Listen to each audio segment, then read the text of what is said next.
ধুবুৰীক লৈ এইবাৰ সংসদত দেখিবলৈ পোৱা গৈছে এক হাহাকাৰ পৰিৱেশ। ধুবুৰীক কেন্দ্ৰ কৰি সংসদত হাহাকাৰ পৰিস্থিতিৰ সৃষ্টি হৈছে।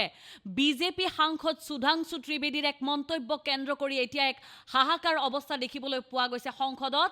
বিজেপি বিধায়ক সুধাংশু ত্ৰিবেদীয়ে ধুবুৰীক মিনি বাংলাদেশ আখ্যা দিলে।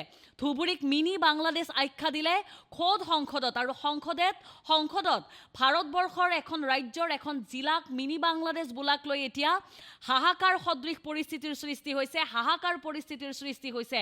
বিৰোধী সাংসদসকলে উভতি ধৰিছে দেশৰ এখন ৰাজ্যৰ এখন জিলাক মিনি বাংলাদেশ আখ্যা কিয় দিব বিজেপিৰ এজন সাংসদে, তাকে কেন্দ্ৰ কৰি এতিয়া চৌদিশে ৰাজনৈতিক বিতৰ্কৰ সৃষ্টি হৈছে, চৰ্চাৰ সৃষ্টি হৈছে।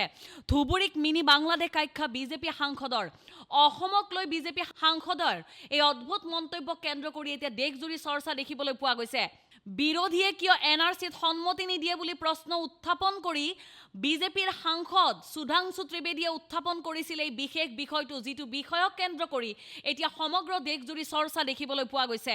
সকলোৰে এটাই প্ৰশ্ন, এখন দেশৰ, এখন ৰাজ্যৰ, এখন জিলাক মিনি বাংলাদেশ আখ্যা কিয় দিয়া হ'ব? কিন্তু তাৰ পৰিৱৰ্তে সুধাংশু ত্ৰিবেদীৰ ভাষ্য আছিল সংসদত যে কিহৰ বাবে এনআৰচিত বিৰোধীয়ে সন্মতি নিদিয়ে। যদিহে এনআৰচিৰ ক্ষেত্ৰত বিৰোধীয়ে সন্মতি দিয়ে তেতিয়াহ'লে সকলো কথা জল পটপট হৈ পৰিব বুলি মন্তব্য কৰিছিল বিজেপিৰ সাংসদজনে। কিন্তু এই কথাক কোনো কাৰণতে ক্ষমা কৰিব খোজা নাই বিৰোধীয়ে, কিয়নো তাৰ সমান্তৰালভাৱে সুধাংশু ত্ৰিবেদীয়ে সংসদত আনিছিল আন এক প্ৰসংগ। ৰকিবুল হুছেইনে ধুবুৰী লোকসভা সমষ্টিৰ পৰা আটাইতকৈ বেছি ভোটত, অৰ্থাৎ 10 লাখতকৈ অধিক ভোটত বিজয়ী হোৱা বুলি প্ৰসংগৰ অৱতাৰণা কৰিছিল। তেওঁৰ ভোটক লৈও এক প্ৰকাৰ সন্দেহ প্ৰকাশ কৰিছিল আৰু খোদ সংসদৰ ভিতৰত এখন জিলাক মিনি বাংলাদেশ বুলি উল্লেখ কৰা কেন্দ্ৰক লৈ এতিয়া হাহাকাৰ পৰিস্থিতিৰ সৃষ্টি হৈছে, ৰাজনৈতিক বিতৰ্কৰ সৃষ্টি হৈছে, অসহিষ্ণুতা শব্দ পৰ্যন্ত প্ৰয়োগ হৈছে। আৰু এনেবোৰ কাণ্ডক কেন্দ্ৰ কৰি এতিয়া দেখিবলৈ পোৱা গৈছে সংসদৰ এই বিশেষ মন্তব্য কেন্দ্ৰ কৰি আজিৰ দিনটোত দেশজুৰি বিতৰ্ক, দেশজুৰি ৰাজনৈতিক চৰ্চা,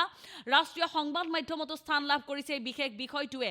কিয়নো এখন জিলাক মিনি বাংলাদেশ বোলাৰ সমান্তৰালকৈ এজন সাংসদে কেনেকৈ 10 লাখতকৈ অধিক ভোটত বিজয়ী হৈ আহিবলৈ পালে বুলিও সন্দেহ প্ৰকাশ কৰা বিজেপি সাংসদৰ এনে মন্তব্যক লৈ প্ৰতিক্ৰিয়াৰ সৃষ্টি হৈছে। আৰু এই প্ৰতিক্ৰিয়া কেন্দ্ৰ কৰি দেখিবলৈ পোৱা গৈছে চৌদিশে হাহাকাৰ অৱস্থা। আমি আপোনালোকক শুনাবলৈ বিচাৰিছো সংসদত ধুবুৰীক কেন্দ্ৰ কৰি, ৰকিবুল হুছেইনক কেন্দ্ৰ কৰি বিজেপিৰ সাংসদ সুধাংশু ত্ৰিবেদীয়ে কি বিশেষ মন্তব্য কৰিছিল। मैं एक बात पूछना चाहता हूं, वोटर डुप्लीकेशन की बात हमारे विरोधी उठाते हैं। मैं कहना चाहता हूं, अगर वोटर डुप्लीकेशन की बात करना चाहते हो तो पहले सिटीजनशिप डुप्लीकेशन तो क्लियर कर लीजिए। क्यों नहीं एनआरसी के लिए हाँ बोल देते हैं, उसके बाद ये मुद्दा ही खत्म हो जाएगा। भाई जब आप कह रहे हैं कि वोटर्स को लेकर आपके मन में संदेह है तो एक बार एनआरसी करवा दीजिए। दूध का दूध, पानी का पानी। मगर सभापति महोदय, एनआरसी क्यों नहीं करानी है? उसका कारण यह है कि पिछले चुनाव में सबसे बड़ी जीत कहां पे हुई है? असम की धुबरी सीट पे कांग्रेस के नेता रकीबुल हसन 10,25,000 से जीते हैं। और असम के जो हमारे साथी यहां बैठे होंगे, धुबरी को मिनी बांग्लादेश कहा जाता है।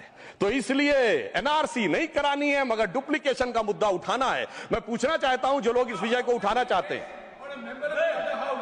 सर मैंने तो बोला ही नहीं, मैंने तो सिर्फ ये तारीफ की वो जीते हैं। I have just put up the facts and nothing personal.